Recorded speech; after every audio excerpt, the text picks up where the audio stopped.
Bueno, vamos a continuar nuestro avance temático programado para hoy, cerrando ya la semana. Eh, Estamos ya con imagen compartida, si me pudieran confirmar aquello. Hoy tenemos que revisar órganos abdominales en su tercer componente, otros órganos que no sean del aparato digestivo, que no sean las glándulas anexas, que ya lo hemos revisado, ¿no? Estamos, ¿no? Con imagen, por favor, me confirman.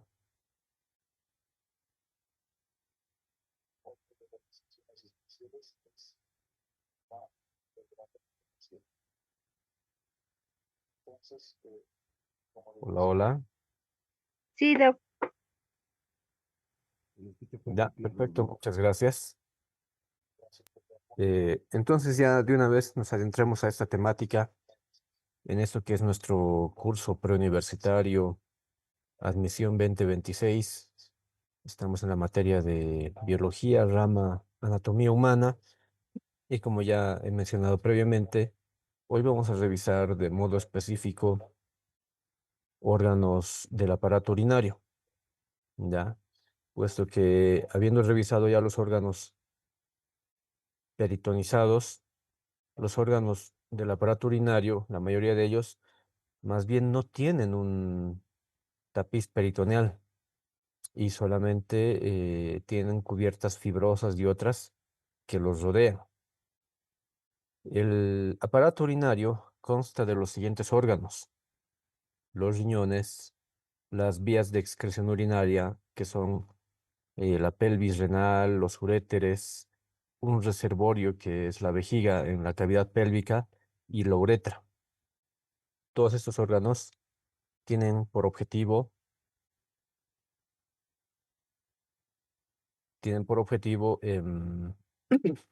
filtrar la sangre. ¿Qué significa? Que vamos a limpiar, vamos a extraer todas las impurezas y solamente tiene que quedar lo que sí es útil, ¿no? O sea, los elementos formes, glóbulos rojos, blancos, plaquetas y los solutos de importancia, como el sodio, el potasio, el calcio, magnesio y otros. Pero lo demás que no sea útil, que no sea necesario o que esté en exceso, pues tiene que ser eliminado, y con mayor razón si es que es un compuesto tóxico para el organismo. Entonces se va a filtrar y luego va a ser eliminado las vías, por las vías urinarias, específicamente a través de la orina, ¿no? Porque ese es el producto final que generan los riñones, la orina. Y junto con ellos, porque también lo vamos a describir ahora, se encuentran las glándulas suprarrenales, que también son dos, izquierda y derecha, y se encuentran por encima de cada riñón a manera de unos gorritos que tuvieran los riñones, o al menos así se puede hacer una comparación. Un segundito.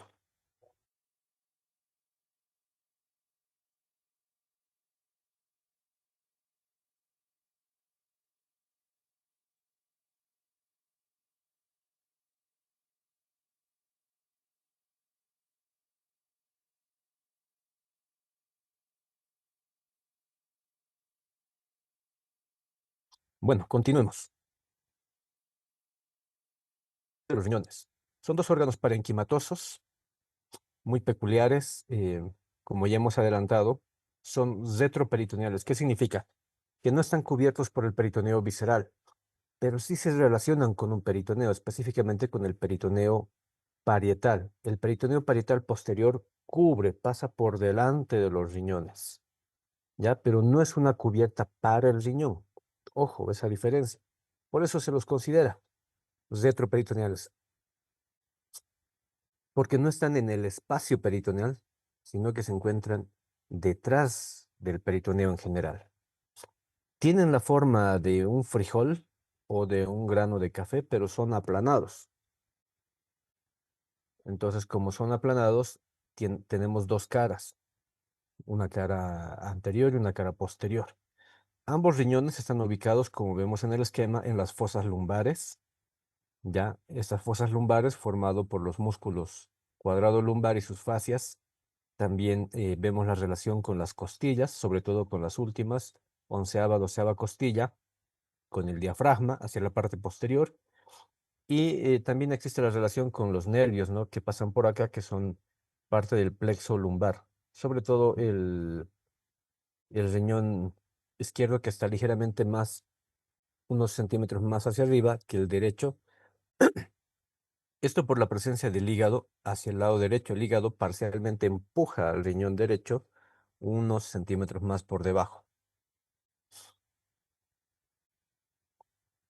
Los riñones, estando ahí en la fosa lumbar, tienen una posición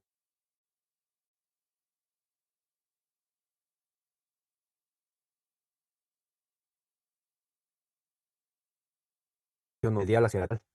Como ya indicábamos, tienen exterior y la cara posterior, dos polos, superior, inferior, y dos bordes. El borde externo, que es convexo, y un borde cóncavo, que en esta porción media del borde cóncavo encontramos el hilio del órgano, es decir, el punto por donde ingresan y salen varios de los elementos hacia el propio órgano, como la arteria renal y sus ramas, las venas renales que se han originado dentro del riñón, los plexos nerviosos, salen los linfáticos y también van a salir las vías de excreción urinaria, en este caso las pelvis, ¿ya?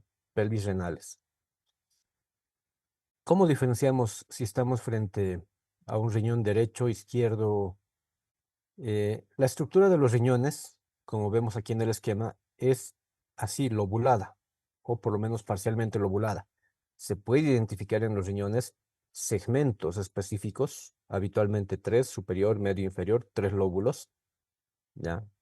Y eso hace que la cara anterior sea un poquito más abombada, más convexa. En cambio, la cara posterior generalmente es más aplanada por su relación con los órganos de la fosa lumbar.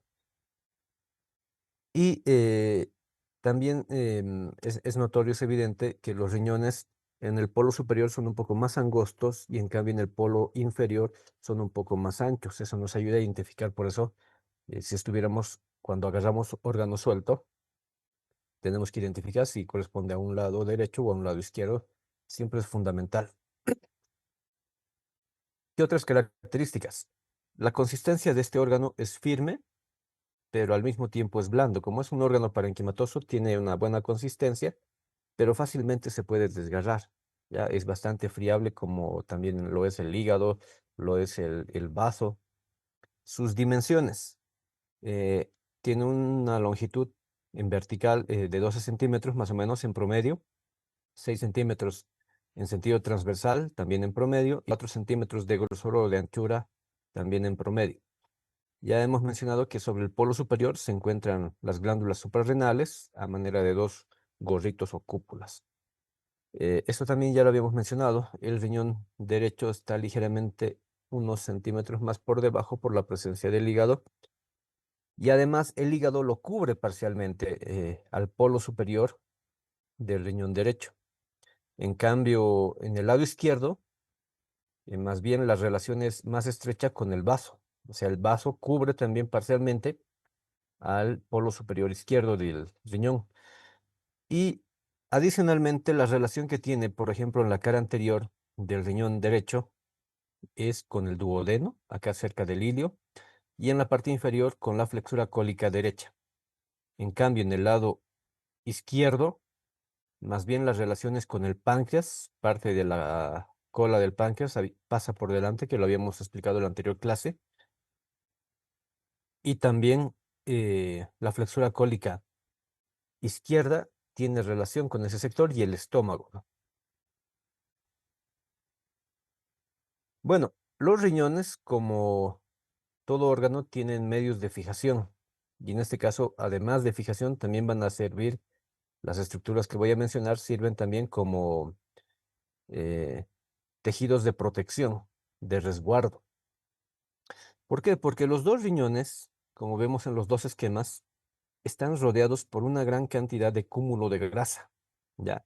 Hay una capa, un panículo adiposo muy peculiar, de hecho muy vascularizado además, que cubre tanto por delante el riñón, y no solamente el riñón, como vemos en cada esquema, también están cubriendo a la glándula suprarrenal. Entonces, por delante de ambos órganos, pero también por detrás. se conoce como la cápsula adiposa renal. Entonces, esta cápsula adiposa renal, que es bastante densa, o sea, es gruesa, lógicamente no nos ayudaría a amortiguar los impactos dentro de la dinámica o según pudieran acontecer traumas en la fosa lumbar que puedan generar un ligero daño, ¿no? Entonces amortigua. Pero más que solamente amortiguar, la cápsula adiposa renal tiene otro fin. Los riñones trabajan con alto flujo de sangre y eso en un momento lo vamos a mencionar. Entonces, al tener un alto flujo de sangre, que es muy constante, muy continuo, de hecho, su funcionalidad es con sangre, no solamente por nutrimentos, no solamente tenemos un alto flujo para que se nutra el riñón, sino que trabaja con la sangre porque tiene que filtrar a la sangre, extrayendo, como ya hemos dicho, los componentes tóxicos. Entonces, este alto flujo de sangre hace que cada riñón tenga una temperatura específica y la teoría nos dice que puede ser ligeramente superior a la del resto del órgano o de otros tejidos. Entonces es necesario mantener esta temperatura porque eso genera una buena vasodilatación de los vasos sanguíneos, en este caso las arterias, para que entre el flujo de sangre y se filtre como tiene que ser. Porque si ocurriera lo contrario, si los riñones pierden temperatura, pierden calor, los vasos sanguíneos, ¿qué van a ocurrir? Van a generar vasoconstricción y con la vasoconstricción viene también un descenso en el flujo de sangre hacia estos órganos. Por eso es necesario mantener. Por lo tanto, la cápsula adiposa renal no solamente protege, no solamente cubre, sino también genera, eso es como un aislante térmico ya que evita la pérdida de calor. Y por fuera de la cápsula adiposa renal tenemos la fascia, un tejido fibroso bastante denso que no es peritoneo, repito, pero algunos autores consideran que sí es una expansión del peritoneo, ya que tiene dos hojas, una anterior y otra posterior, o sea, la hoja prerrenal y la hoja retrorrenal. Vuelvo a reiterar, no solamente es para el riñón, sino también para la glándula suprarrenal. Entonces se la conoce como la fascia renal simplemente, o cápsula adiposa renal, o perdón, mejor dicho, cápsula fibrosa renal, ¿ya? Y las dos hojas hacia arriba, como están viendo en cada esquema, porque son cortes sagitales, hacia arriba se unen y hacia abajo también hay unión de las dos hojas y que terminan adhiriéndose después hacia el peritoneo parietal que ya habíamos mencionado, que recubre a cada riñón. Y asimismo, los vasos sanguíneos que penetran hacia cada riñón, a los órganos a nivel de los cilios, sirven como medios de fijación, porque no olviden que los dos grandes vasos, la aorta abdominal y la vena cava inferior, están paralelos por delante de la columna vertebral. Entonces, ellos emiten sus ramos, en este caso ramos renales, y penetran en el órgano.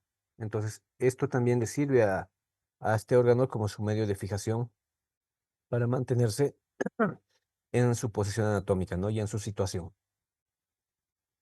¿Qué otras características tenemos que conocer de los riñones? Hacemos un corte coronal, longitudinal, y nos vamos a topar con esta imagen, que el riñón, menos reconocidas por el área del parénquima renal, que es lo que estoy marcando con el cursor, que tiene una forma de C, y dentro de esa estructura en forma de C, el seno renal. En el seno renal encontramos muchos elementos que son parte del ilio. Repito, arteria renal con sus ramificaciones, vena renal con sus orígenes, vías de excreción urinaria también con sus orígenes, los nervios, el plexo renal estarán también justamente por acá, o los linfáticos. Todos ellos tenemos que encontrar y además también tiene un cúmulo adiposo acá en esta región, porque todo vaso sanguíneo siempre tiene que estar rodeado por tejido graso generalmente, en mayor o en menor cantidad. Entonces todo ello constituye los elementos del seno renal, ¿ya? Y el otro componente, reitero, es el parénquima. Pero en el parénquima tenemos que diferenciar dos estructuras más. Todo lo que está de color claro, porque así se nota en los riñones humanos, que es periférico, que se conoce como el área de la corteza. Y luego otro segmento de un color más oscuro, pero que tampoco es continuo, es intercalado entre oscuro, claro, oscuro, claro, oscuro, claro, ¿ya? Y que tienen la apariencia de un triángulo, pero en realidad son pirámides y por eso se las llama así. Las pirámides renales, aquí pirámide, pirámide, pirámide, pirámide, y entre pirámide y pirámide tenemos un área de color claro que se conoce como la columna renal. Entonces, ¿para qué sirven las pirámides? Las pirámides sirven para el paso de las vías de excreción urinaria, específicamente los conductos colectores que en un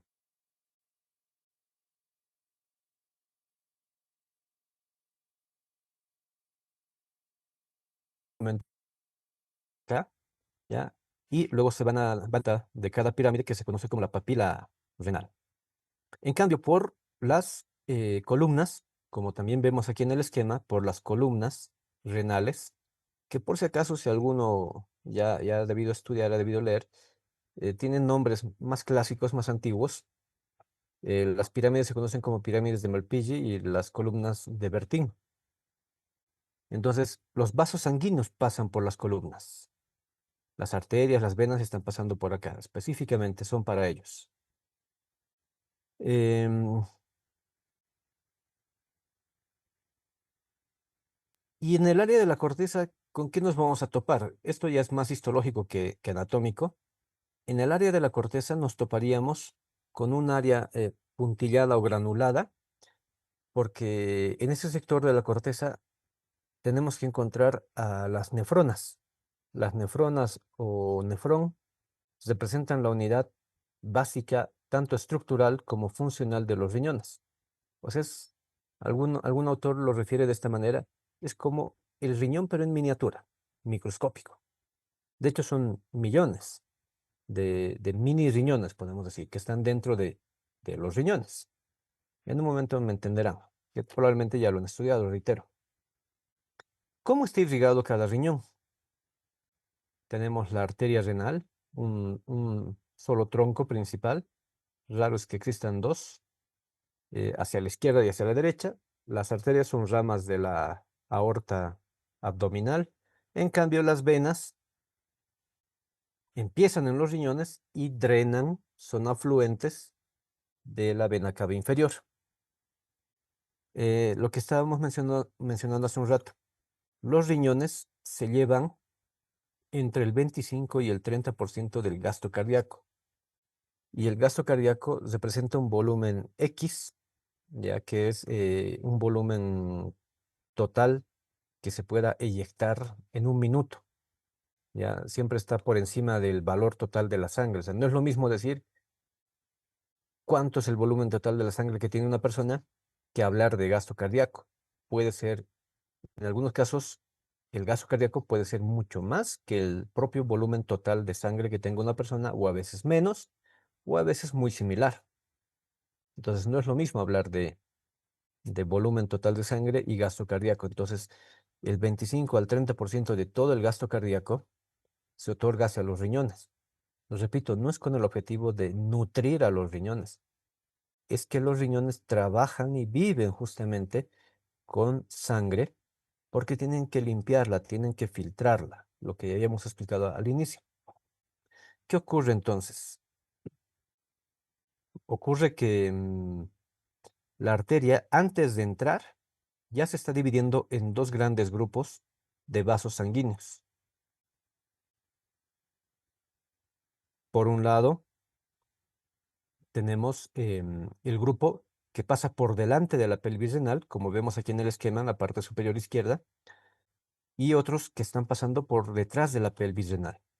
Entonces, a las primeras las llamamos prepiélicas y a las otras las llamamos retropiélicas. Estas prepiélicas generalmente son las arterias lobares, arteria lobar superior, media, inferior, dependiendo pueden haber tres hasta cinco anteriores y unas dos o tres posteriores. ¿Qué representan? Son ramas, o sea, que pueden permitir segmentar al riñón en lóbulos grandes. Ya una vez dentro, las arterias lobares y renales se siguen dividiendo en arterias lobulillares. Entonces, estas arterias lobulillares, como vemos y hace un instante ya lo habíamos mencionado, van a atravesar por las columnas renales. y de hecho también nos ayudan a dividir al riñón en segmentos todavía más pequeños. Y una vez que las arterias atraviesan cada columna, llegan hasta la base de las pirámides y generan ramas ascendentes descendentes para formar las arterias arqueadas o arciformes. De estas arterias arqueadas o arciformes nacen y se originan ramas corticales, y de las ramas corticales ya nacen o se originan las arteriolas aferentes, o sea, la primera arteriola que es parte ya de una nefrona. Las venas van en sentido opuesto. Empiezan como vénulas o capilares venosos corticales, como capilares venosos peritubulares o rectos, confluyen para formar venas más grandes y forman las venas arciformes. Las venas arciformes luego atraviesan las columnas renales con sus arterias correspondientes y luego forman venas lobares, ya esto en el área del seno renal. Y finalmente los 3 o 5 troncos venosos lobares se unen, confluyen, se anastomosan para formar la vena renal propiamente dicha, que ambas venas renales, ya hemos dicho, van a ir a drenar hacia la vena cava inferior. Un detalle muy peculiar, muy anatómico, recordar lo siguiente: la arteria aorta está más hacia la izquierda de la columna vertebral o de la línea media. En cambio, la vena cava inferior está más hacia la derecha, también de la columna vertebral o de la línea media. Entonces, ¿esto de qué nos sirve en conocimiento? Por lo tanto, la arteria renal izquierda es más corta en trayecto que la arteria renal derecha, que está un poco más distante. Al contrario de las venas, la vena renal derecha tiene un trayecto más corto porque la posición de la vena cava inferior está más hacia la derecha. En cambio, la vena renal izquierda va a tener un trayecto más alargado para llegar a su órgano respectivo.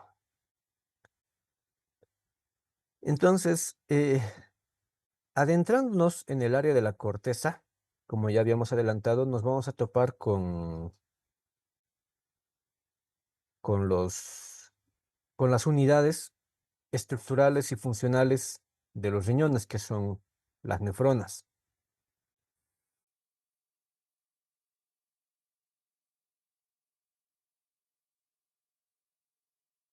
Estas nefronas no son otra cosa que un conjunto de estructuras tubulares, o sea, son un complejo de túbulos que van a permitir varios mecanismos específicos, como la filtración, reabsorción, secreción y la excreción. Son 4 procesos básicos que acontecen en todas las nefronas. Cada riñón tiene alrededor de 1 millón de nefronas. Obviamente hay un rango mayor y un rango menor. Los autores dicen entre 800.000 nefronas hasta 1,2 millones de nefronas por riñón, un promedio de 1 millón cada una. Y esta nefrona inicia justamente acá, lo estamos viendo en el esquema, con el ovillo glomerular o simplemente glomérulo, a través de una arteriola aferente que ya habíamos mencionado, que es la que inicia todo y ella es la que permite el ingreso de la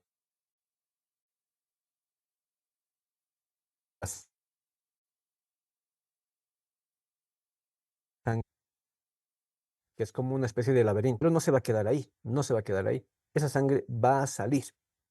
¿Después de qué va a salir? Después de haber filtrado muchos elementos. Más sin embargo, no tendrían que salir células como glóbulos rojos, glóbulos blancos, plaquetas, no deberían salir. De hecho, no salen, salvo en caso patológico. Eh, Tampoco deberían salir proteínas, sobre todo las de gran estructura no tienen que salir. Todo lo demás puede salir.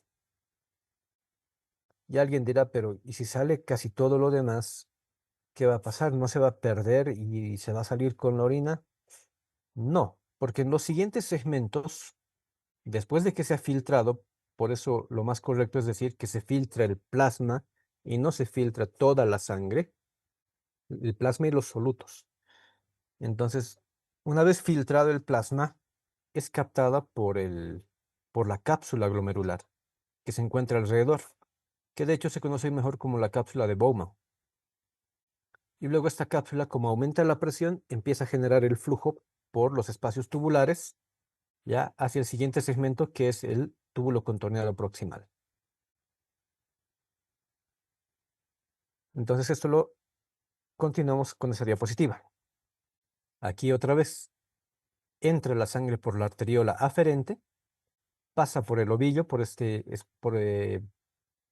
estructura que, reitero, parece como un laberinto, se extrae plasma y solutos, y el resto de la sangre continúa su flujo para convertirse en vasos peritubulares alrededor de los túbulos, como vemos, de ser arterios,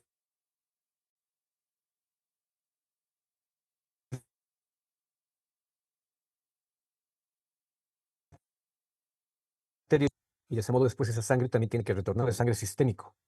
Lo que se ha filtrado, que todavía no es orina, solamente se le llama filtrado glomerular, es captado por la cápsula que está acá, y luego la cápsula genera la continuidad, o sea, empuja el filtrado hacia el siguiente segmento, que es el túbulo contorneado distal. Se llama así contorneado porque tiene un trayecto medio flexoso, medio flexuoso. Y en ese túbulo contorneado proximal está también lo importante, lo segundo importante de los riñones. Aquí es donde se reabsorbe. ¿Pero qué vamos a reabsorber? Todo lo que necesitamos. Se ha filtrado plasma. ¿Qué tiene el plasma? Agua, sodio, potasio, calcio, cloro, glucosa, bicarbonato, aminoácidos y otros. Pero todo eso es útil. Entonces, en el túbulo contorneado proximal, reabsorbemos agua, reabsorbemos sodio, reabsorbemos potasio, calcio, todo lo que necesita. Entonces, las células justamente acá tienen esa función, ¿ya? Si es agua, adentro vuelve. Si es sodio, adentro tiene que retornar. Si es glucosa, con mayor razón. Si es bicarbonato, lo mismo. Si es aminoácido, retorna. Salvo que algún componente esté muy en exceso. Si tenemos mucha agua, no van a reabsorber todo el agua. Si tenemos mucho sodio, no van a reabsorber todo el sodio, y así, lógicamente, de cada compuesto. En cambio, los elementos que sí están deficientes, por decir hierro, por decir bicarbonato, que pueden ser deficientes, a ellos se los absorbe por completo todo. No se puede perder casi nada de esos componentes, sobre todo cuando están deficientes. Eso ocurre en la segunda porción, en el túbulo contorneado proximal. Y en el asa de Henle se sigue reabsorbiendo para generar dos mecanismos.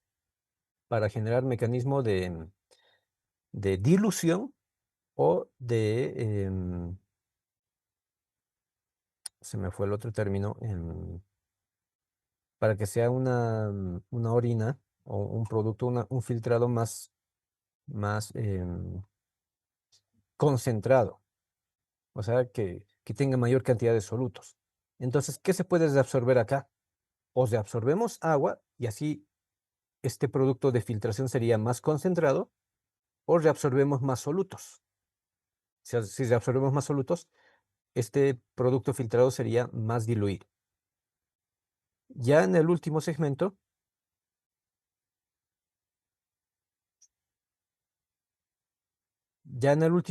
que es el túbulo distal, se siguen reabsorbiendo algunos últimos componentes, como agua también, sodio, cloro, y se puede reabsorber todavía bicarbonato.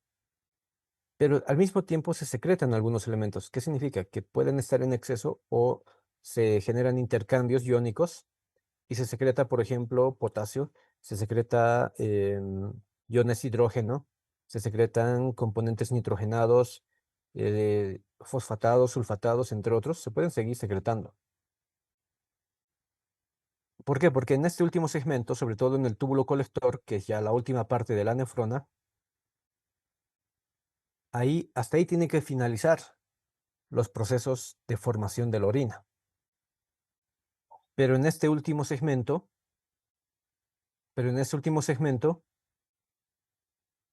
en el túbulo distal sobre todo, o me corrijo, en el túbulo colector y a veces en el túbulo distal, el trabajo no se realiza si no es por la presencia de dos hormonas, la hormona antidiurética, ADH, y la hormona aldosterona, ¿ya? O sea que si no están estas dos hormonas, no se trabaja con la reabsorción. ¿Para qué nos sirve la ADH y la aldosterona? Para reabsorber agua y para reabsorber sodio sobre todo. Entonces, es importante el trabajo que cumple cada nefrona en la formación de la orina. Y por último, con esta diapositiva, cuando ya se ha terminado de absorber todo lo que se tenga que absorber, después el resto ya es orina, ya no se modifica más. Y estos túbulos colectores, ya como hemos hablado hace un instante, luego atraviesan la médula, específicamente la pirámide renal, y se vierten hacia la papila renal, donde ya van a eliminar sus productos. Y eso lo vemos acá. Entonces, entonces tenemos todas las nefronas y sus conductos colectores están atravesando la pirámide y están abriéndose acá en la papila renal y gota a gota va a ir cayendo la orina. Permítanme, por favor, unos segunditos.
Bueno, continuemos entonces. Decíamos, los túbulos colectores atraviesan la pirámide y luego se abren en la punta de la pirámide que se llama la papila y forman la zona cribosa. Entonces, de esta zona cribosa, decíamos, gota a gota va a ir cayendo ya el producto excretado, la orina. Pero no puede caer a la nada, no puede caer al vacío dentro del riñón. Cada papila está rodeada por un tejido fibroso y también de estructura muscular que se llama el cáliz menor. Entonces, los cálices menores son los que reciben esas gotas de filtrado, ¿ya? Y para luego después reconducirlo hacia otros órganos que se encuentran en otros sitios, como en el caso de la vejiga, que está en la pelvis.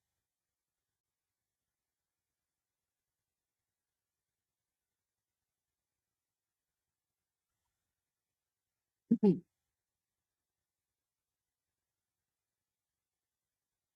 Bueno, entonces, los conductos colectores ya son el inicio de las vías de excreción urinaria.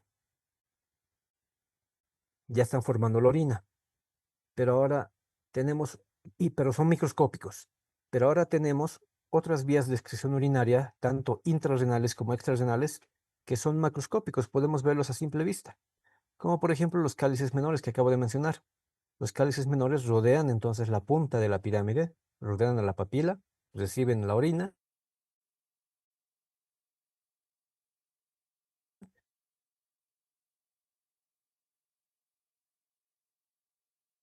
se unen y forman un cáliz mayor. Pueden haber máximo 5 cálices mayores y todos ellos se unen, como vemos acá, para formar la pelvis renal. Y la pelvis renal sale ya definitivamente del riñón y cerca del polo inferior del riñón empieza y continúa con los uréteres, que son parte de la vía de excreción urinaria extrarrenal. Y los uréteres tienen como objetivo dirigir la orina hacia un reservorio que se ubica en la pelvis, me refiero a la vejiga. Entonces, los uréteres son dos conductos alargados, cilíndricos, ¿ya? Que tienen más o menos 25 a 30 centímetros y un diámetro entre 6 milímetros. Hacia arriba son un poco más anchos y hacia abajo se van haciendo más angostos, que permiten simplemente el paso de la orina, no lo modifican, no cambian nada ya de la estructura de la orina que se ha producido y simplemente redirigen este producto hasta el reservorio que es la vejiga. Tienen dos grandes segmentos, el segmento abdominal o lumbar y el segmento pélvico.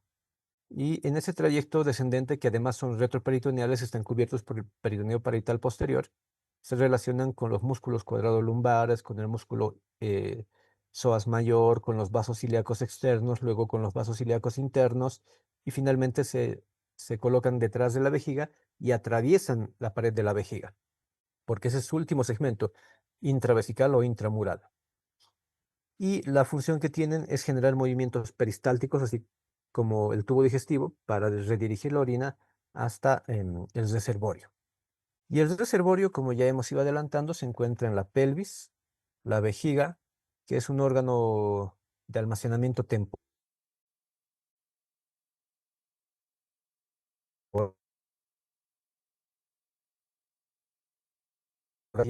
De hecho, cuando ya acumulamos entre 150 a 450 mililitros de volumen, ya tenemos esa necesidad consciente de que tenemos que miccionar. La vejiga es un órgano hueco de estructura fibroserosa, pero también tiene componente muscular y mucosa. Sirve como almacén temporal de la orina hasta que se desencadena el reflejo miccional. El músculo, que tiene una pared muscular muy densa, muy gruesa, de hecho puede tener 1,5 o 2 centímetros fácilmente cuando está vacía, pero cuando está ya llena se distiende, se estira el tejido muscular y se hace más delgada la pared. El músculo en general de la vejiga se llama el músculo detrusor. Y ya no tiene, la vejiga por si acaso ya no tiene cubierta peritoneal, salvo la cara superior o base. En cambio, la cara anterior, la cara posterior, los costados o caras laterales no tienen cubierta peritoneal, solamente tienen una cubierta fibrosa diferente al peritoneo. Dentro de la vejiga está la mucosa, que se llama la mucosa de transición, es un epitelio muy peculiar. Y esa mucosa es plegada, tiene muchos plegamientos sinusoidales, alargados y demás, pero hay un sector donde no existe plegamiento y la mucosa más bien es bastante lisa, que se conoce como el trígono vesical. ¿Cómo se forma un trígono vesical? Por la desembocadura de los uréteres, como vemos acá, en el esquema de la parte derecha, y el inicio de la uretra, tanto masculina o femenina. Entonces unimos los tres puntos y se forma el trígono, ese triángulo, complementados por el pliegue interureteral y los pliegues uretero-uretrales. La vejiga, como es órgano pélvico, tiene diferentes relaciones orgánicas, si es el caso de un varón o de una mujer. En el varón, por ejemplo, eh, la cara superior o base de la vejiga se relaciona con asas intestinales y el colon sigmoide. En cambio, en la mujer, como vemos en el esquema, más bien se apoya el útero sobre la vejiga, pero también algunas asas intestinales, ¿no? Y sobre ellos también está el sigmoide. Por detrás, la cara posterior de la vejiga en el varón se relaciona casi muy directamente con la cara anterior del recto. En cambio, en la mujer, veamos el esquema. La cara posterior se relaciona con el cuello del útero y sobre todo con el conducto vaginal. A diferencia, las dos caras anteriores, tanto en varón y mujer, de la vejiga, se relacionan con la cara posterior de la sínfisis púbica. Obviamente hay un tejido adiposo por acá que amortigua el contacto entre estos órganos, entre esos tejidos, para no lesionarse, ¿no? Y por debajo el vértice también es diferente. El vértice de la vejiga en los varones está rodeado de la próstata, que es una glándula anexa del aparato reproductor masculino. En cambio, la vejiga femenina hacia abajo directamente continúa con la uretra y se apoya sobre el suelo pélvico.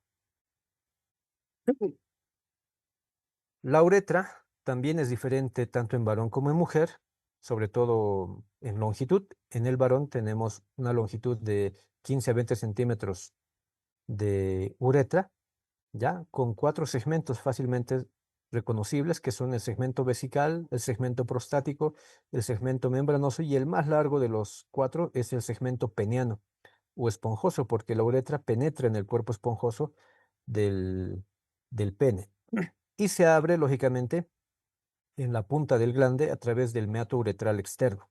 En cambio, en la mujer, la uretra es mucho más corta, es un poco más ancha en diámetro, pero más corta, 3 a 5 centímetros máximo, y solamente reconocemos dos segmentos, el vesical y el membranoso, que es el que atraviesa todo el área del perineo. Y como se nota acá, y ya lo habíamos mencionado, la uretra, el meato uretral femenino se abre justo por delante del orificio vaginal. en un área, en un espacio que se conoce como el vestíbulo de la vagina. Ahí hay que identificar a la uretra femenina como tal. Eso en relación entonces con las vías urinarias. Cuando ya la vejiga se contrae, se vacía, lógicamente la orina saldrá expulsada por vía uretral respectivamente, ¿no? Para cesar por hoy tenemos las glándulas suprarrenales.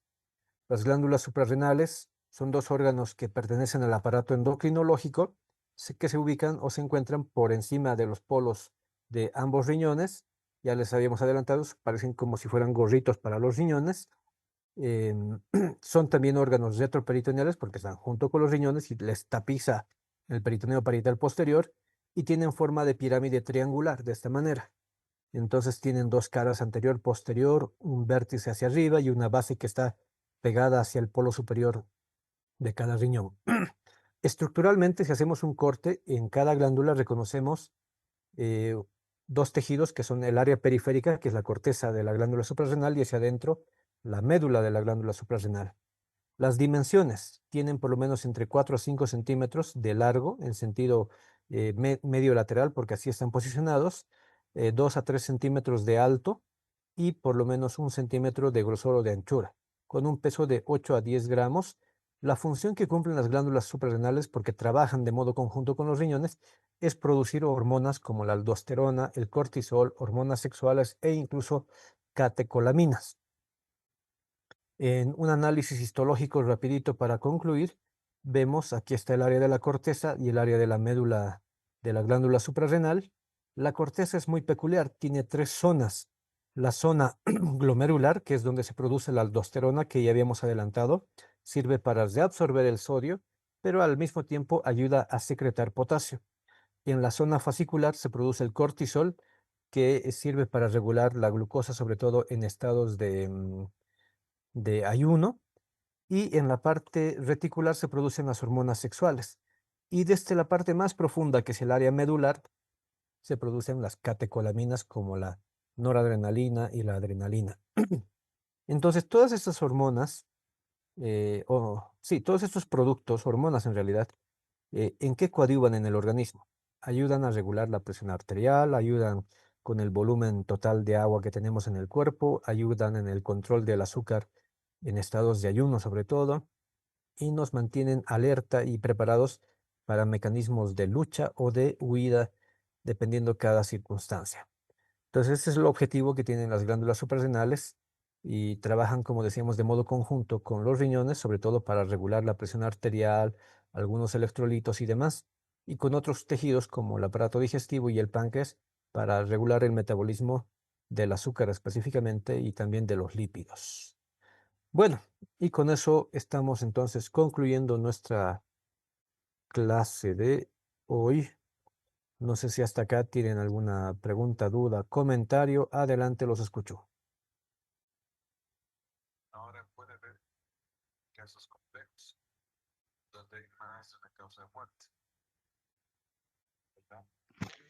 Disculpe, buenas noches, doctor. ¿Podría repetir en qué zona se regula lo que es la glucosa en las glándulas suprarrenales?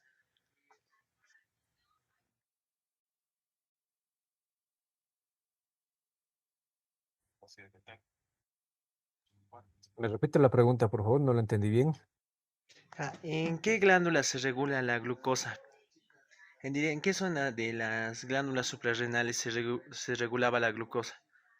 ¿Podría repetirlo, por favor? No le entendí muy bien esa parte. Ya, primero corrección, no se regula la glucosa dentro de la glándula suprarrenal. Produce una hormona que regula la glucosa, que es el cortisol, pero no es de las más importantes. Solamente trabaja cuando estamos en ayuno, ¿ya? Porque las que sí son importantes, que las hemos hablado en la anterior clase en glándulas anexas del tubo digestivo, el páncreas sí produce insulina para disminuir la glucosa en sangre y el glucagón que ayuda para subir los niveles de azúcar en sangre también. Esas son dos hormonas, pero del páncreas. Esas son mucho más importantes que la que tenemos acá de la glándula suprarrenal, que es el cortisol.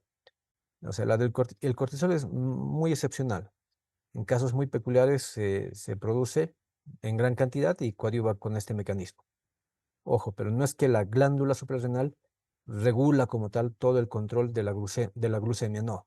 No lo confundan, pero además, por favor, preguntas anatómicas. Más anatómico, porque eso es un poco más funcional. ¿Alguna otra duda? ¿Comentario? Si no, ya para ir cerrando. Buenas noches, doctor. Adelante. Am, en todos los órganos que vimos la clase de hoy, no se encuentra el peritoneo, ¿verdad?